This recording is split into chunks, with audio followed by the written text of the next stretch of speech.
I'm actually a theater school dropout. Employee mindset and the entrepreneur mindset, they're not just different, they're opposite. The coaches that are saying they hate marketing and sales, they're being too selfish. Marketing isn't some mysterious thing. I'm going to break down marketing into 3 steps, because if you're trying to speak to everyone, you connect with no one. You just got to try stuff.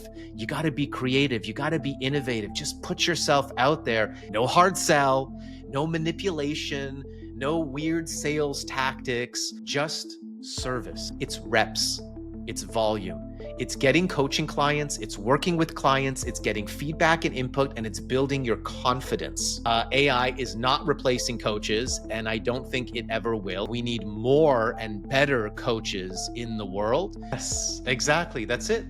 There it is. We just gave away the secret, Lydia. Right, yet another CGC, Coach to Coach Central conversation where we talk honestly about building coaching business. Have a great guest, as always. Norbert, welcome to the show. Am I saying your name right? Yeah, no, you didn't even attempt the last name, Norbert Orlewicz or Orlewicz in the Polish way, but yes.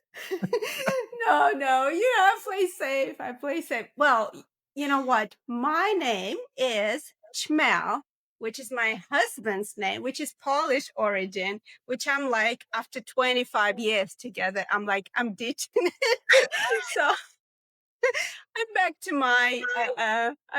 my maiden name, not my whole name, because it's Russian and nobody can say this. So I'm taking the 3 letters, X, because my maiden name is Aksionova, which is nobody can say, but X is the first 3 letters. So anyway, I know how hard it is with the names. Anyway, Norbert, welcome to the show.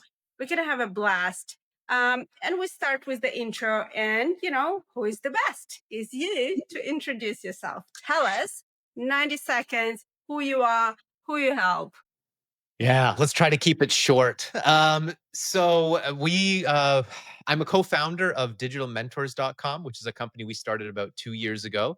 And our focus is on working with coaches, consultants, authors, speakers, to help them in the areas of marketing and personal branding, to help them grow their brand, their influence, and their impact using online marketing strategies. Now, I've been in the online marketing space since about 2006. I got started with affiliate marketing, with high ticket coaching offers, worked very heavily in the network marketing and direct response marketing space. And obviously, through that, we coached and trained lots of different online entrepreneurs. And now, in the last 2 years, we've narrowed our focus specifically for coaches, consultants, and experts. Yeah. And you do have a podcast which has almost similar name to mine, which I was like, yeah, so amazed. So we're doing a podcast swap. So, but I want to start with a question, like, why coaches? Like, I tell you why this question, because, I heavily moved into helping coaches just recently, you could say recently, and every marketer I talk to, like, I need to clarify my positioning, my value proposition, whatever you call it. And when I say my niche, I'm going to help coaches, everybody's like cringe. Everybody say, no, please don't. Like, coaching market, coaches are toxic. Like, they don't have money. They're broke. They're overcrowded. Like, every marketer I talked to told me to ditch this market and move to another segment. Interesting. Okay.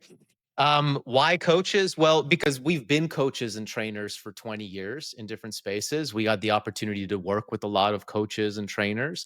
And when we thought of like where we wanted to focus on, personally, I love the coaching industry. I think there's nothing more noble and more important. And I think we need more and better coaches in the world. And there's a lot of incredible coaches that are doing incredible work. They have incredible skills to help people through different challenges, whether it's mental health challenges, whether it's trauma challenges, whether it's relationship, business, finance. There is a lack of education and empowerment in these areas, and we need more coaches, not less. And we need these coaches to improve their marketing skills so they can actually help more people. So I see a huge need in a very growing and competitive landscape. The coaching, now we call ourselves digital mentors because we don't just focus on coaches. Coaching, it for me, is just one part of a much larger industry, which is the digital education and digital information industry. And that is a multi-billion-dollar industry, which is only going to continue to grow over the next 5 to 10 years. I personally see it as a market that can insulate itself from AI. AI is not replacing coaches, and I don't think it ever will, in my personal opinion.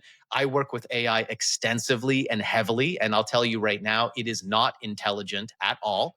And it is not able to coach and help people in anything, whether it's marketing or whether it's mental health. And so we need humans to learn how to market so that we can help more people as coaches. Yeah. No, I totally agree with you, right? And I recently created something that I called a manifesto that I called Good Coaches Deserve to Thrive for coaches by coaches. So it's a short document, but it's basically about this, that I believe this world need more coaches. Exactly your words, in relationship, in career, in mental health, in all areas of our life, finance, business, I mean, you name it, executive. We need more coaches. However, the truth is, and that's why the manifesto and the call to arms and what I'm doing with these podcasts as well is, unfortunately, majority of coaches are struggling. They are good at what they do, right?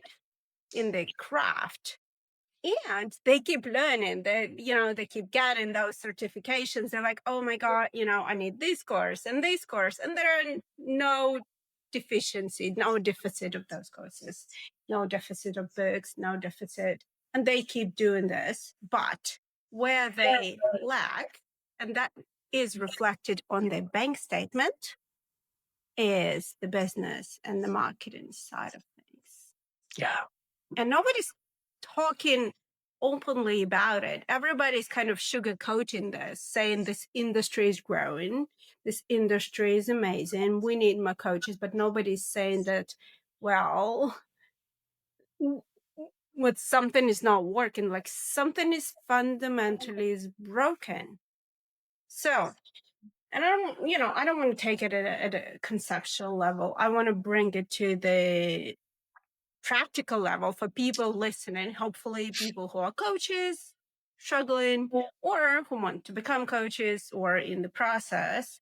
Like, can you, like, what are, I don't know where even to start, but like, can you name maybe a few? Let's start with a few things that are like myths, misconceptions, like, Yeah. I don't know. Yeah. Let's start Let's, with like, why is this so broken? Where do we yeah. even start? Like, let's Yeah. start with the beginning. Where do we even start with this?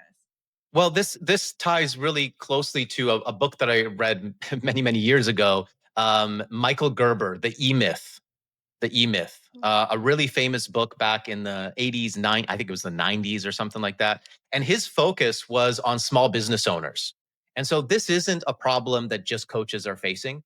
This is a problem that all entrepreneurs face. And we've seen this across different niches and different markets over the last 2 decades that we've been in the space.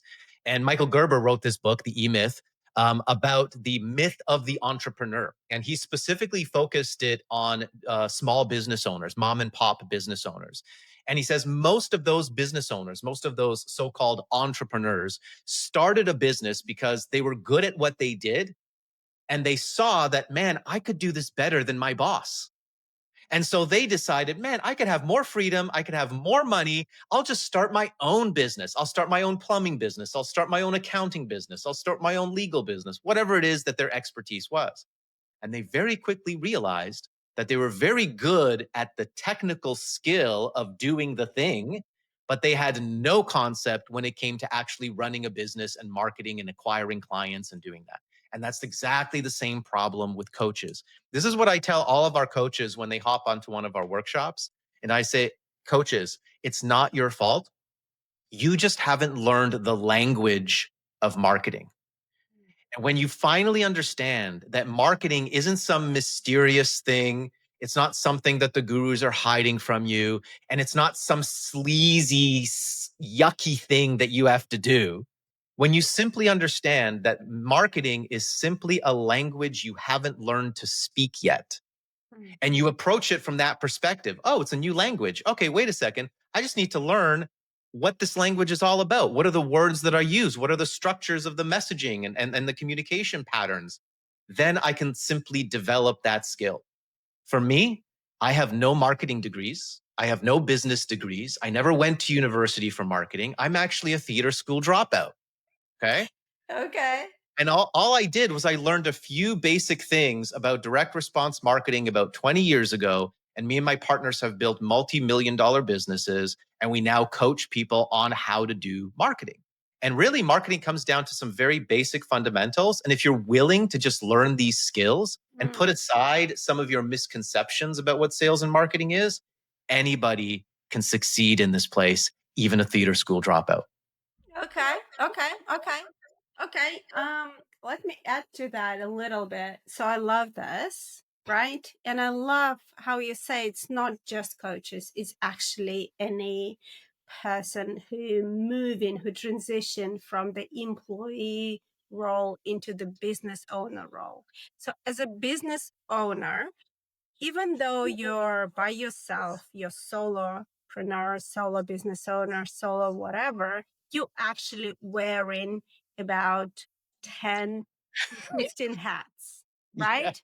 And those hats are okay, the coach, the whoever the execution hat, right? But apart from that hat, you are the marketer, you're the salesperson, you're the IT, you're the customer support, you're the admin, you're the finance, you are, I mean, I can name many more, right? Why are When we I doing this work, again? exactly, I worked in a PwC, a global company, where you have departments that take those roles. You never worry about. You have a PA. I had a PA. I had a group of people who were doing everything, even for my role. But then I had everybody else dealing with everything, business development, marketing, I mean, you name it, right? And what we forget when we move. So it's, you're right. It's, marketing and, marketing, sales, business development, this three is just the key in any business. But there are other roles, and people move from the employee role into the business owner role, and they forget about all the other hats, all the other roles they need to learn. So yeah, yeah, I totally agree. That's probably where where we should start. As you bring up all of those hats, Sure. right? One of the big challenges now becomes overwhelm.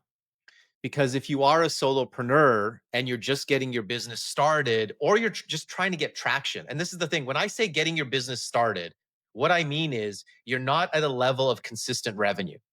So you might be doing this business for 1 year, 2 years, or even 5 years. I just read an email from a marketer that I follow. She was talking about a client who's been trying to build his coaching business for 5 years, and he still doesn't have consistent income. So for It's not me, surprise. Not it's not surprise. surprising, but for me, that's still beginning, because until you have consistent cash flow, you're still growing, you're still starting your business. So when we're in this phase of starting our business, the most important thing is for you to understand your priorities, where to focus your time and energy and effort. And if you've never done this before, this is where you really can benefit from some experienced guidance and mentorship. Because the challenge is, if you're online, which I'm sure you're online if you're listening to this, you're on social media, you're on YouTube, you're on Google, you're on Instagram, you're on LinkedIn, And if you're a coach looking to grow your business, I can guarantee you, you're probably typing some search words like grow your coaching business. How do I get more clients? All that. How do I get clients? And all of a sudden, the algorithms, yeah, fast, right? Like tomorrow, right? Now the algorithms are going to feed you with all these gurus and marketers and all this content and these 18-year-olds, that are growing their business, and they're going to coach you and implement some kind of funnel for you. And now there's an overwhelm of information. So not only do you have an overwhelm of things you have to do in your business, but now you have an overwhelm of information with all these people trying to give you their advice on what you're supposed to be doing to market your business online. And when it comes to marketing, so first of all, priorities. I read this great book. Yes. It's called AIM. Oh What yeah. is it? Oh, I Ready, know. Ready, Yeah. Fire, Aim. Ready, Yeah. Fire, Aim by Yeah. I Michael know that Mastery. book. Yeah. Okay. Ready, Fire, Aim. Okay. It's a So good book. again, a great book. But again, shifting the entrepreneurial lens. One of the things that I learned coming from an employee mindset to an entrepreneur mindset is that the employee mindset and the entrepreneur mindset, they're not just different. They're not just different. They're opposite. They're opposite thinking. So if you've come from the world of entrepreneurship, you don't just have to think differently as an entrepreneur, you have to think opposite. Okay. And I'll give you an example of that. Ready, aim, fire, right? That's the normal process that anybody would take. Any logical thinking person who has a job and has to keep that job, any action that they would take, they would prepare themselves, they would plan and aim, and then they would take action. As entrepreneurs, we don't do that. If you want to be a successful entrepreneur, you come up with an idea, you take action on that idea, and then you figure out if it was a good idea. It's opposite thinking. It's backwards thinking. Because here's the problem. If you never take action, meaning you don't go out into the market, you don't have a business, you just have an idea, and you haven't proven to yourself if that idea will ever sell in the market, right? And that's just one example. Another example is the idea of risk. Okay. As an employee, you're starting a business and you're thinking that the business is risky.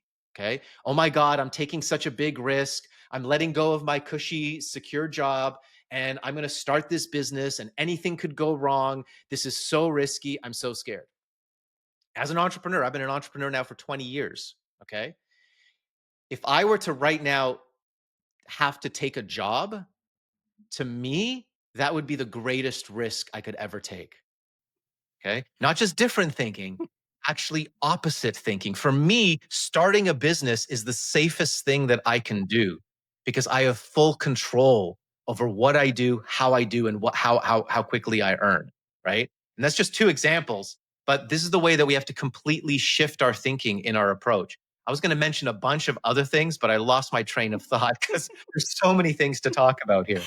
Yeah, yeah. Okay. I wanna and hopefully I can my questions will evoke some of those thoughts that you had.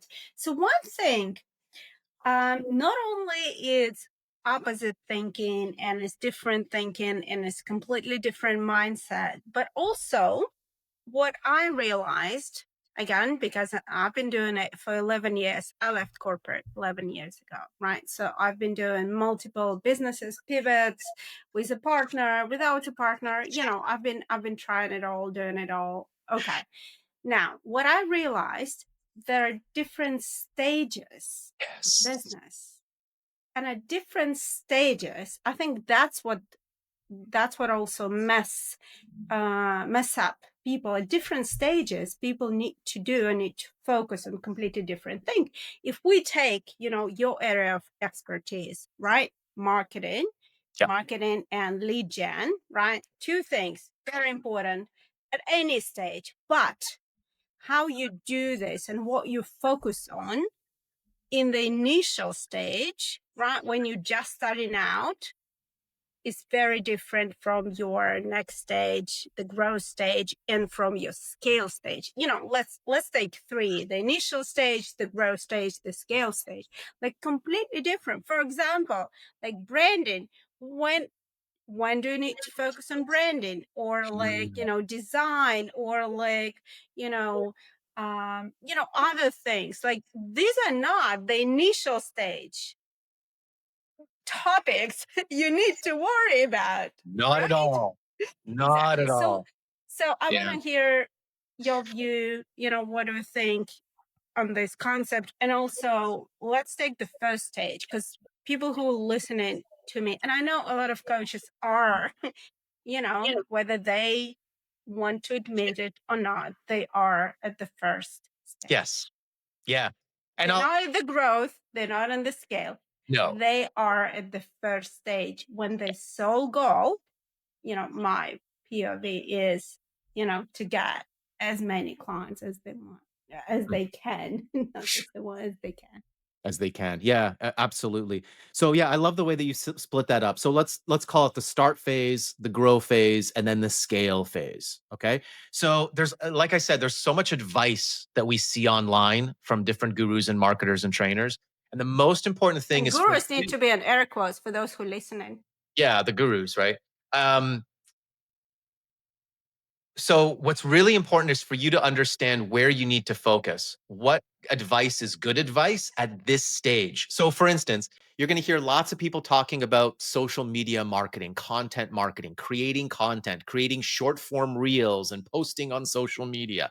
And you're going to hear some people say that, you should post on every social media platform so that you can increase your exposure and more people can see you. Because, hey, everyone's on LinkedIn, on Facebook, on Instagram, and on TikTok. Yeah, don't forget TikTok and YouTube. So you should be on all of those platforms. And at first glance, that makes sense, right? I want to be seen. I want to be on every platform. That is absolutely the worst advice that you could take at the beginning stages of your business. Okay. If you actually look at some of the largest personal brands on any platform in any niche, and you actually go back to the beginning when they got started, what you'll notice is most of them got started on one platform. They built traction on one platform. They built an audience on one platform. And once they built an audience there, now they have an audience to expand to another platform. And that allows them to gain traction very quickly. I just watched this with a huge influencer on LinkedIn. She got her audience started on LinkedIn. She started making six figures on LinkedIn. And then she expanded to YouTube and now is blowing up her YouTube channel. And her YouTube channel took off because she already has an audience, already I has don't an know who you're email list. talking about, I think. You probably, yeah, you might already know who I'm talking about, right? So this is the way that we've got to approach things. Simplicity and focus. What's the least amount that I can do to get the best results? And that's one of the first things that we can do is just narrow our focus. Where do I want to grow? Am I going to find my best ideal clients on LinkedIn? Then that's where you should start. Am I going to find them on TikTok or Instagram or Facebook? Choose one platform and go all in on it. See, the problem with most coaches, it's not that they don't know what to do, it's that they try something, it doesn't work the way they want it to, and then they think they need to try something else instead of sticking with that one thing long enough to master it. Yeah, 100%. 100%. And even, I want to you know, um, even more than that. Um, a lot of advice is for content creators, but I would debate that coaches, or for that matter, business owners or service providers, we're not content creators. Like the model is Yes. different. Yes, We don't absolutely. even we don't even need to be so obsessed about content creation. So I totally agree with you. I suggest same, I do the same for me. I suggest the same for my clients. Pick a platform, and actually for coaches, I suggest somewhere where you can have a longer form contact because you Yes. need a deeper connection with your clients. And I say versus content creators, you need less. You don't need that to create that much. But then the rest of your time and your effort, what you need to do the outreach, the Yes. connection. Yes. It's see how easy it is? Yeah, right. No, no, no. It's simple. No, no, no, no. That's wrong. It's simple, not easy. That's right. That's right. And that's the challenge. It's simple. It's not easy. It's not really that complicated. That's why a theater school dropout can do this. It's not that complicated, but it's not easy. It is hard work. It does take a lot of hard work. And that's just entrepreneurship. I love the way you just really quickly talked about your 11 years of entrepreneurship and you talked about pivots and partners and different things. Ugh, I mean, that's the journey. That's the entrepreneurial journey, is that there is no straight path, right? This is the problem. If we've come from the academic and corporate world, the employment world, exactly, there's a ladder, there's a staircase, there's a plan. If I do A, I'll get B, then I do C, and I do D. In entrepreneurship, it's not like that. There is no plan. We can give you some guideposts. We can say this is smarter than doing this, but there is no A plus B plus C plus D. I always say entrepreneurship, running a business, it's a little bit of science and a little bit of art. And it's that art piece that some academics and analytical logical type of people really struggle with, that artistic piece where you just got to try stuff. You got to be creative, you got to be innovative. Just put yourself out there and you'll pivot as you go. yeah, 100%. And, I'm that strange person who actually love this. Well, that's why I do this and I help others. But here's what I face. Pretty much 90% of my clients, coaches, mainly coaches, consultants, they come to me and they say, Lydia, we love coaching, but we hate marketing. We hate self promotion. We hate that we need to sell. We hate that we need to do this outreach thing. I don't know. Have you seen this is my Yes. experience. And I'm Yes. like, I'm trying to turn this around. I'm trying to dance and sing and, make this as attractive as possible. Although it's hard for me because I love this. It's kind of. I know. So first, have you seen this? Is this kind of my unique experience? And if so, what can we do? Like, how can we help, bridge, Yes. build that bridge, how we can help? Because and related to that question, because some coaches come to me say, I want to outsource this. I want to outsource this. I'm like, you can't. You're a coach. How the can you outsource that? Like, you can't, right? It's No. very personal. It's very the lead even the lead gen. Like I will, there are so many gurus, people who are ready to tell you, I'm gonna bring you leads, like 100 leads, 1,000 leads. Like there are people who are standing there Mhm. ready to sell you this, which I believe is total BS. Okay, so two questions there. A, have you seen this? Have you experienced this? And how can we make? It's all about the stories we tell ourselves. So if you don't like marketing or sales, it's because you've told yourself about a story about what marketing and sales is, and you don't like that. Cool. Don't do that then. I'm going to encourage you to shift your thinking around marketing and sales and simply look at it as your act of service. So when I create a webinar, right, that is a key sales asset in my funnel. That webinar we've now done for about a year and a half. It's our main source of client acquisition. And if you attend that webinar, you will be blown away because there's nothing for sale on that webinar. We serve the coaching community for free on a 1.5 hour webinar and help them understand message to market, their messaging, their offer, and why they might be struggling in their business around this concept of marketing. And they leave that webinar with more clarity, with more confidence, with more context around the world of marketing. And some of those attendees have such a great experience with us that they're actually interested and they book a call with us have a deeper conversation, and some of them join our mentorship program and become clients of ours. No hard sell, no manipulation, no weird sales tactics, no force, just You have to service. book within 24 hours after the webinar finish. We'd like that if you did, because we know how important taking action is. But if you don't want to book, don't book. I mean, it's up to you. It's still your choice. So I want you to shift your thinking around, instead of think of it like marketing and sales, think of it like service. How can you serve the community? This is your free act of service before you ask for money. See, here's the funny thing about coaches. They'll say, I don't like sales, I don't like marketing. But then their entire strategy is to connect with strangers and ask them to book a call with them right away. Okay. Here's the problem I have with that. Why are you trying to sell me right away? I don't know you yet. I don't know what you can do for me. I don't even know what I'm going to get from investing 30 minutes of my time with you. So you think you're doing an act of service because you think you're giving something for free, a strategy call. But I know that the strategy call is just your way of selling me. And Yeah. 30 minutes of my time is super valuable. I don't have just 30 minutes to spend with a stranger.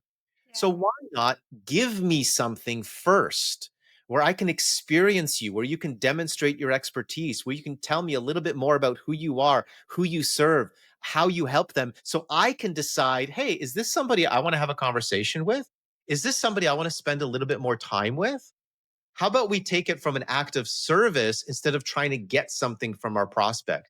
And if you do that, if you focus, stop focusing on yourself. See, the coaches that are saying they hate marketing and sales, they're being too selfish. Mm. They're focused on themselves.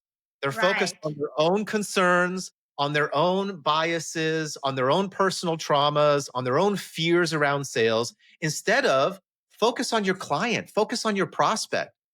How about just think about them? What do they need right now? What are they Yeah. going through? I wonder what problems they're dealing with. I wonder how I could help them.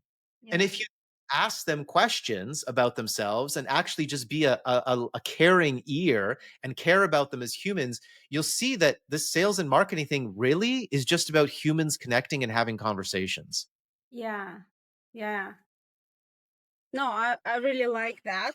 I always say, when I help or I talk to my clients, I say coaches should be and probably are best salespeople because they know Yes. how to ask good open-ended questions.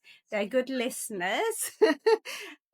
And they once they've heard what this person needs, they just offer what this person needs. Like, how easy is that? How much simpler can it be? That's literally all you're doing. Treat your sales calls, treat them as coaching calls, Exactly. but with a very specific outcome, right? The outcome is Exactly. that you want to lead them to make a decision about whether or not the program is right for them. Now, there is a process here, and there are some unique skills that you have to learn about how to hold a discovery call, Right.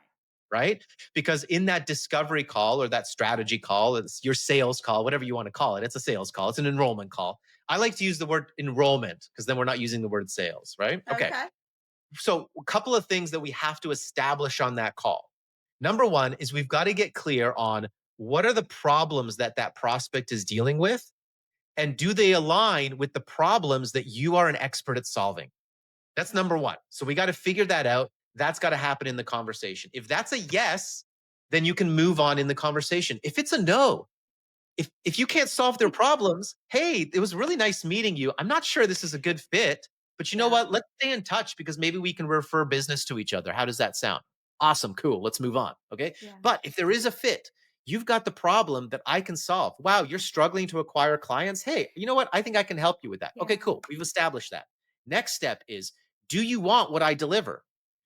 With our coaching program, with the clients that I work with, here's what we help them create. So we talk about the outcome, right? Here's the results that you can create. Here's the Right. outcome. Here's what you desire. Is that in alignment with what you want? Yeah. Yes or no? If there is alignment, great. You can move on to the next piece of the conversation. If there isn't, let them go. All right. So we've got problems established, alignment. Outcomes established, alignment. We want to move this person from where they're at right now to where they want to be. Cool. How do we get there? I'm glad you asked. Here's my solution. My solution is the bridge. Let me explain the solution. So when we work together, we're going to go through phase one, phase two, and phase three. We're going to address these things. You're going to Yeah. learn these things. This is the process. How does that sound to you? Does that sound like a process you'd like to engage in? Yeah, that does sound like it'd be very beneficial for me. Awesome. Let's talk about the engagement and the pricing. Does that sound like a good idea to you? Yeah. Okay, let's do that. That's how easy these conversations can be. And they're really just conversations. Yeah, yeah. And I know it's sounds easy to you because you've probably done it kind of million, Practice. exactly, a million times. And a lot of people they happy to do until they need to say the number. Like because we have all those stories about money, right? And everything goes smoothly until you need to say it actually cost $5,000. And at that time, your voice goes up, your body starts to, you start to behave Mhm. weirdly. And the person thinks, oh my God, something must be wrong.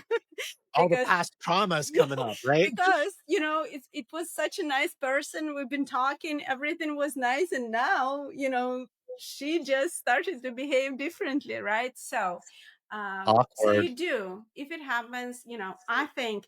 And here's my take. I'll be interested to hear your story.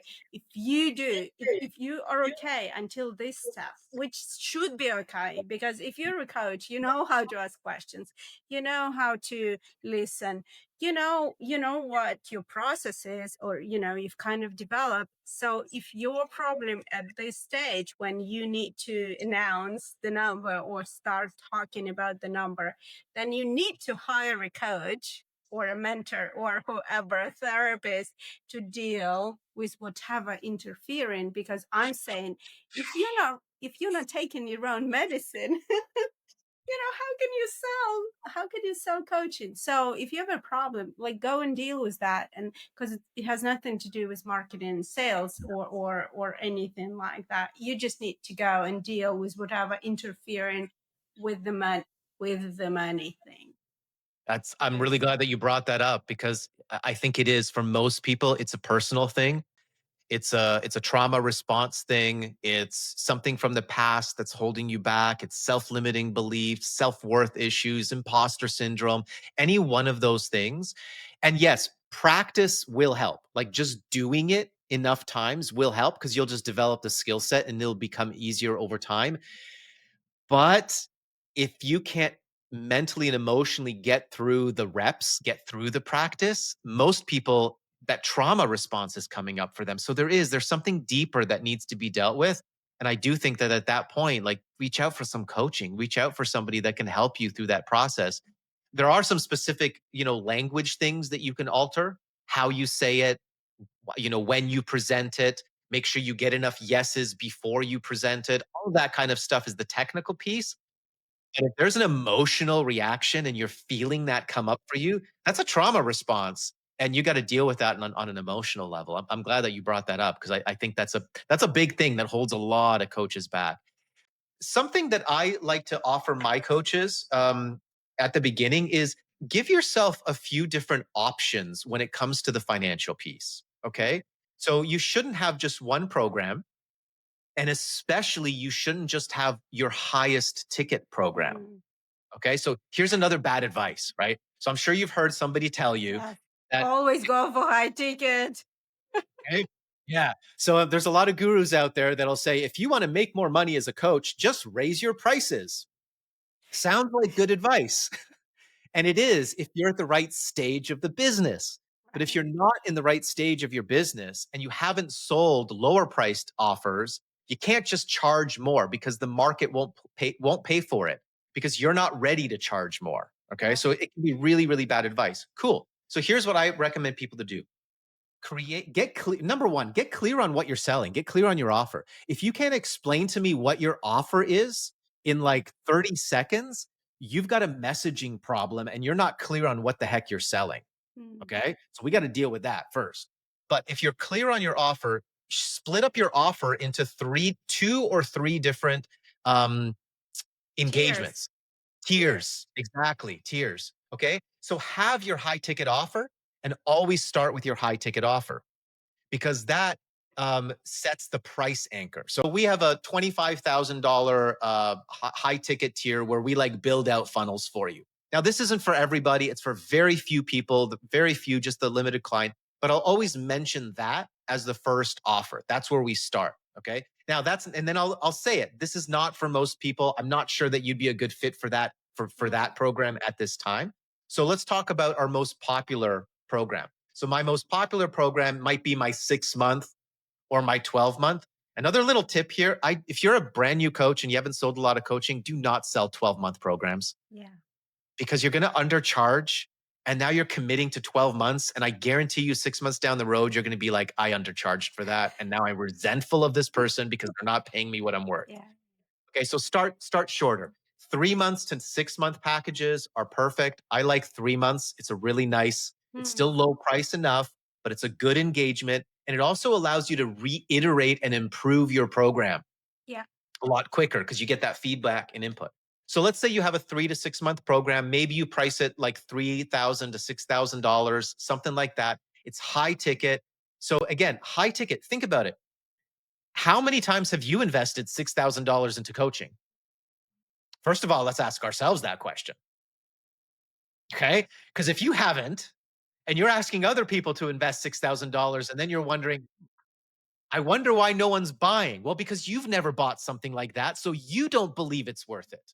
Yeah. That's the first problem. Okay. And Yeah. so if you're in that position, probably you shouldn't be selling a 3 to 6 month program yet. Let's create an introductory offer, a sprint, Mm. 2 coaching sessions, 30 days, 21 days. Yeah. Let's create a short sprint because now we can price it lower. And the most important thing for coaches getting started is not cash flow, actually, it's reps, it's volume. It's getting coaching clients, it's working with clients, it's getting feedback and input, and it's building your confidence, Right. right? If Right. I can sell 5 clients at $500 or $1,000 in 1 month, instead of waiting for that unicorn who's going to pay me $6,000, that might take 6 months to find. Now I'm actually in the business. I've got momentum happening in my Yeah. business. I got clients coming in. I'm collecting a little bit of cash. It's not all the money that I want to make, but I'm actually doing the thing. I'm getting feedback and input. I'm creating momentum in my business. And those small wins are going to build the confidence that you need to continue selling.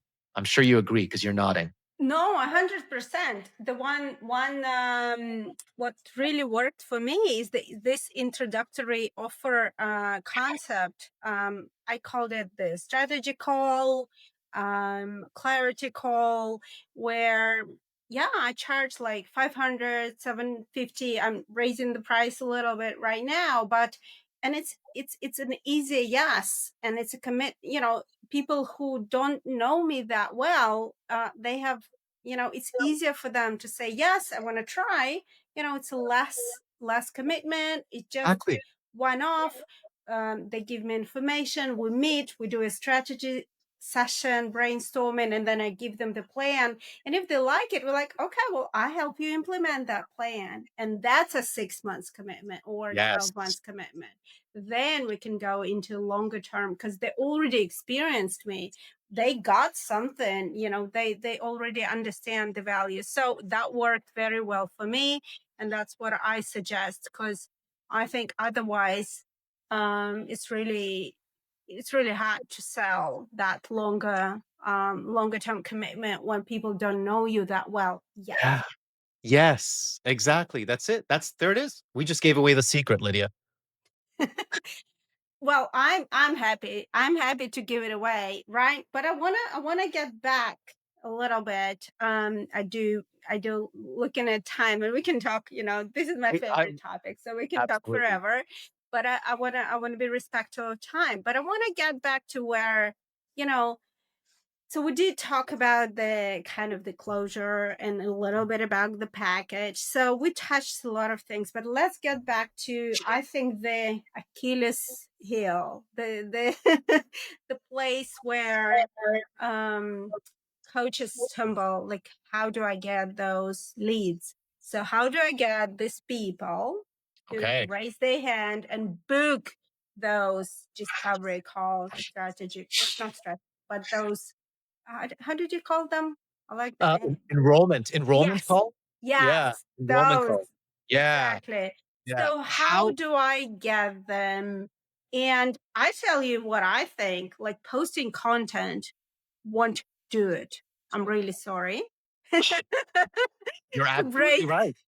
You're to absolutely break right. to break everyone's hearts, my dear people, you can get some likes, you can get some even comments, people saying, AI comments.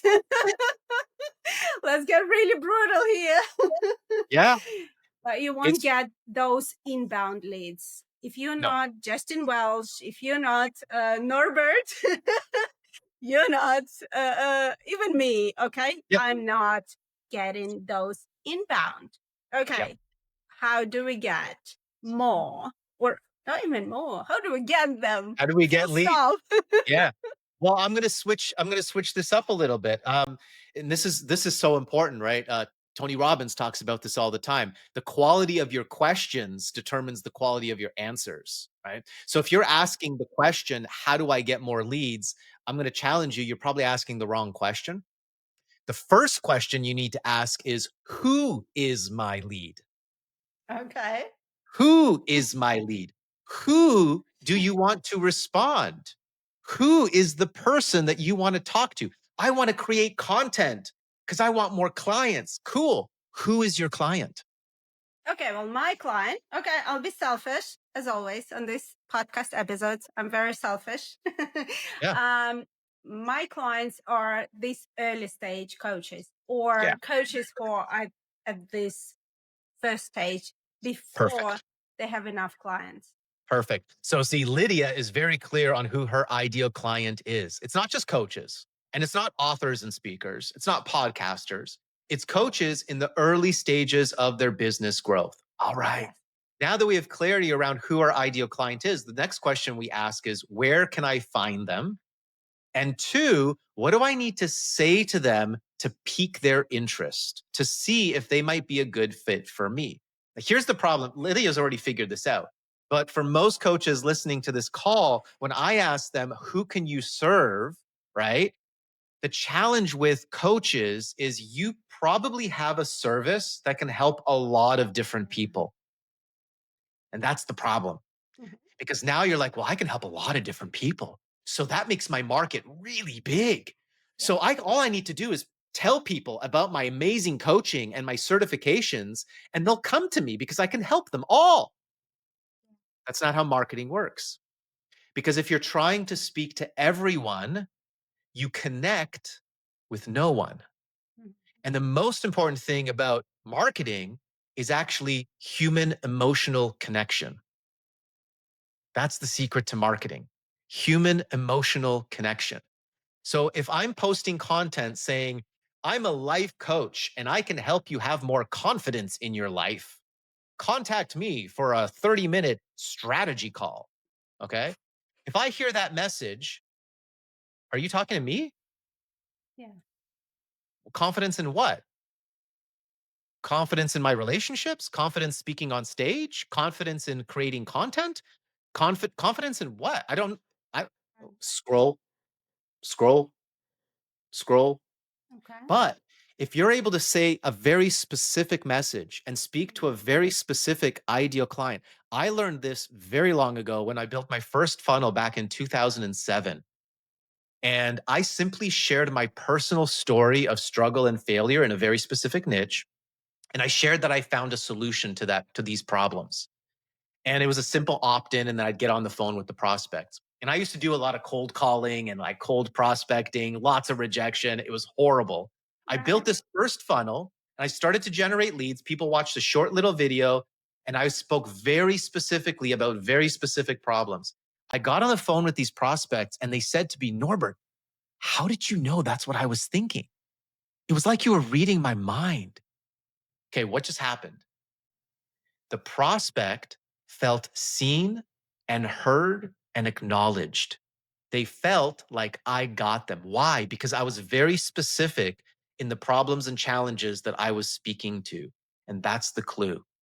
We've got to get very clear around who we want to attract, who is our ideal perfect. I don't care that you can serve everybody. I can serve every business here in Vancouver. I can walk down the street and find a business that needs my services, but I don't do that. I sit in my basement here and I talk to people online through these videos and podcasts. Why? Because that's what we chose to do. We chose to focus on coaches. So, who do you want to choose on serving better than other people can serve? What are the specific problems that you can solve better than other people? Speak to those problems. Now, if you know where to find them and you know what problems they're dealing with, there's a great quote by Jay Abraham. He's one of the godfathers of direct response marketing. He said, if you can communicate the problem that your prospect is feeling better than they obviously think that you have the solution. Mm.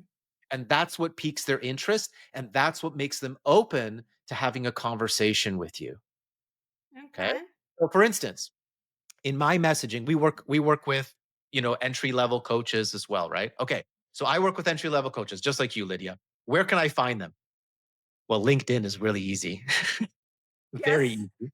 Okay. Because I can type in what in LinkedIn, I can type in life coach and I can find all the life coaches. I can Yeah. type in executive coach and I can find all the executive coaches. Health I can send coach, them mindset coach. I mean, yeah, you exactly. can do it So all. easy. So easy. I send them a connection request. So Yeah. easy.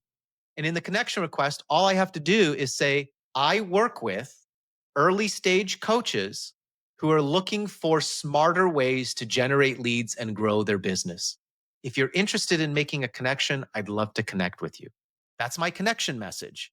Okay. So if somebody connects with that, if somebody connects with me, they accept my connection message, what does that tell me? It tells me that they're probably aligned. I know they're a life coach because I could see it on their profile. I sent Yeah. them a connection request. I said specifically, I work with life coaches to help them with lead generation in early stage. They accepted that connection request. Now I can make the assumption, okay, that they're in that stage. So now my next message, hey, let me know what's your biggest challenge in generating more leads and consistent client acquisition in your business. I'd love to offer you a couple of free resources that we've created for coaches just like you. Mm. And then shut up. Okay. Okay? I don't send them links. I don't go into a big diatribe about all the And things that I please don't invite them to the sales call know. right Just away. ask them first if they're interested in getting a little bit of help, if they're interested in a free resource. And Yeah. this is where I love creating some free resources. And you said it, Lydia, when you talked about content marketing. You don't need to create content every single day because that's not what's going to get you clients. Create one good long form video that communicates clearly who you are, who you help, and how you help them. And then when they say, yes, I'd be interested in that free resource, send them that. And then ask them what they learned from that video. And if they're engaging in the conversation, ask them a few more questions and then invite them to have a call with you. Because now you've taken the time to actually get to know them. Now they feel seen, listened to, and heard. And they don't feel like just another person that you're trying to get money from. Yeah. And now we just keep doing that. Again and And again again and and again, again. consistently over a long period of time. Okay. And then we Yeah. can add in the content marketing because now, if we're actually consistent with growing our audience on LinkedIn, now the content will eventually start to pick up. Okay. Mm. That's where the content marketing now starts to feed in, but you've got to be growing the network. So, Okay. all right, I'm going to break down marketing into 3 steps. Here we Okay. go. Okay. Yes. Everything you can learn, 20 years of marketing experience, all the gurus, you can buy their courses, you can buy their mentorship. Pay attention. This is it. Anything that you can learn from any guru, any marketer comes down to these 3 very simple marketing steps. Okay. This is it. Build your audience. That's your first step. So every day, every week, your audience must be growing. Okay. So if you're growing on LinkedIn, that number of connections every day should be growing. If it's not growing, you're not doing step number 1.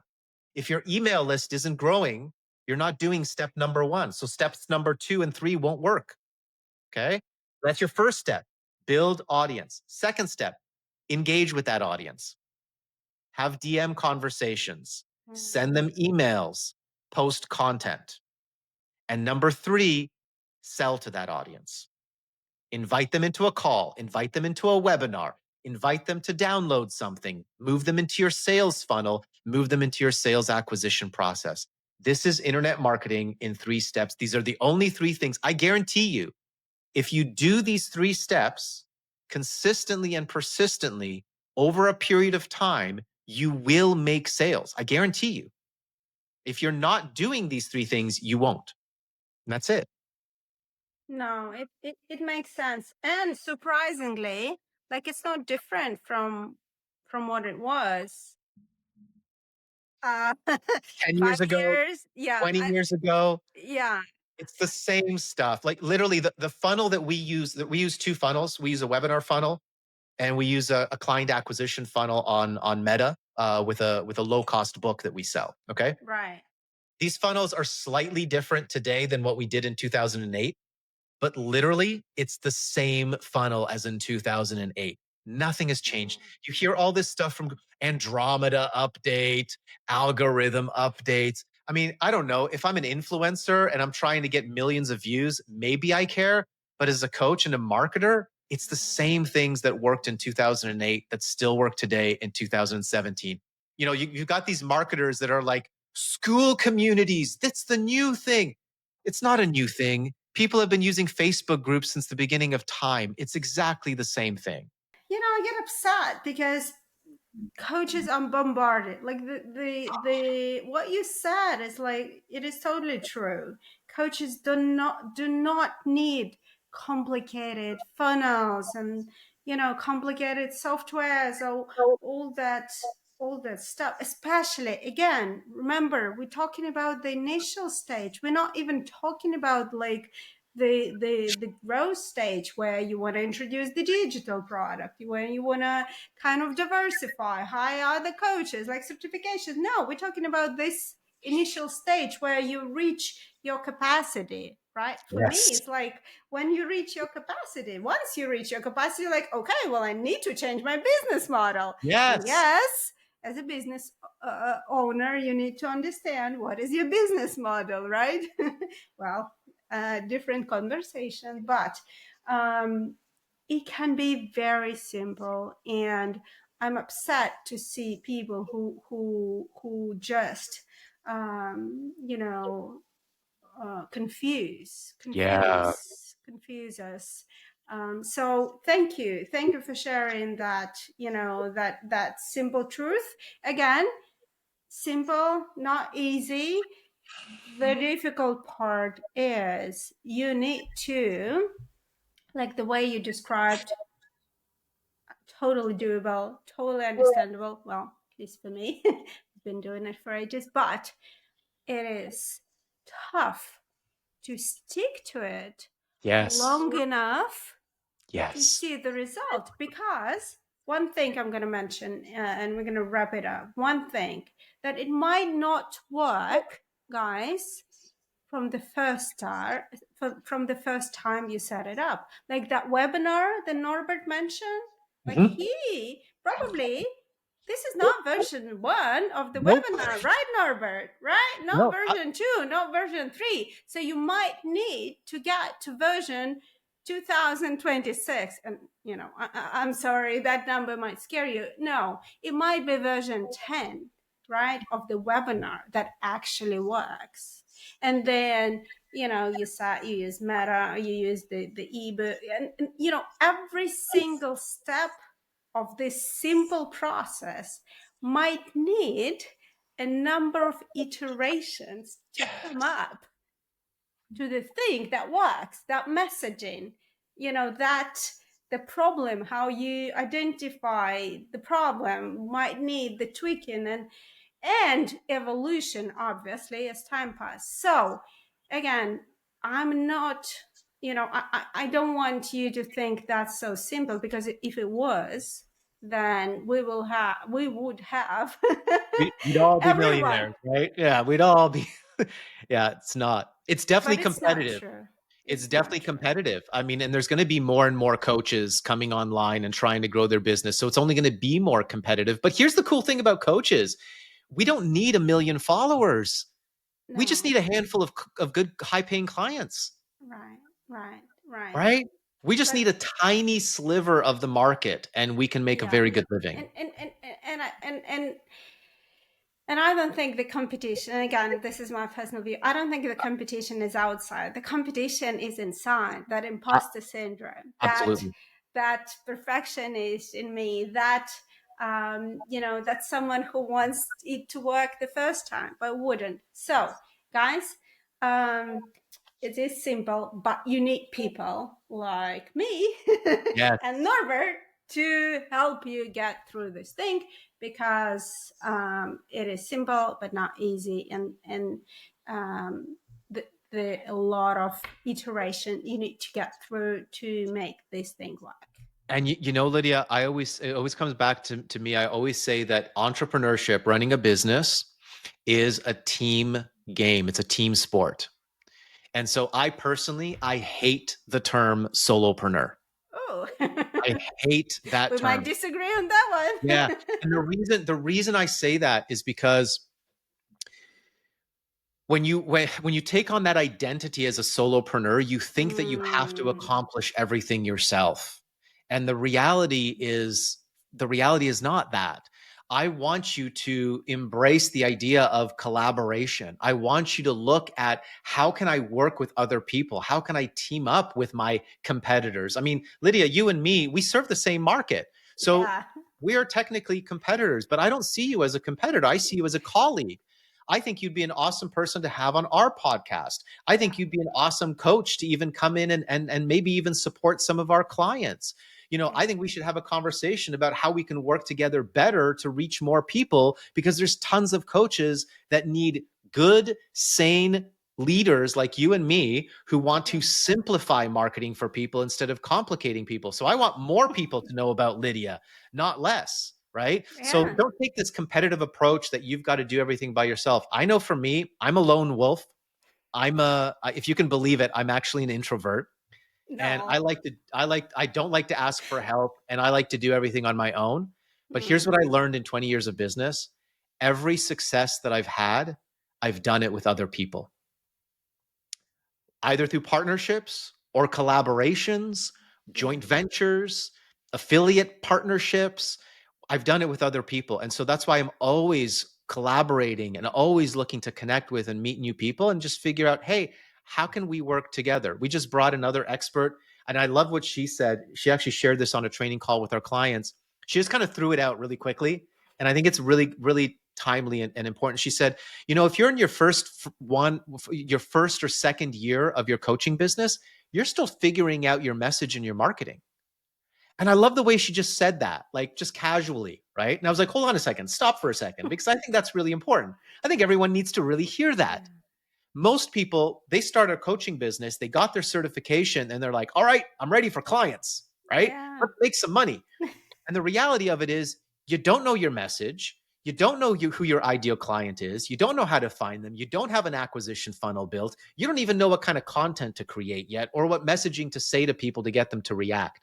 You are far away from getting clients. So now let's get to the real work of marketing and building your business, which you cannot outsource because Yeah. you're a coach and people are investing in you. Yeah. Yeah. No, absolutely, 100%. I have a lot of people who are invited to this podcast who do pretty much the same as me, but I don't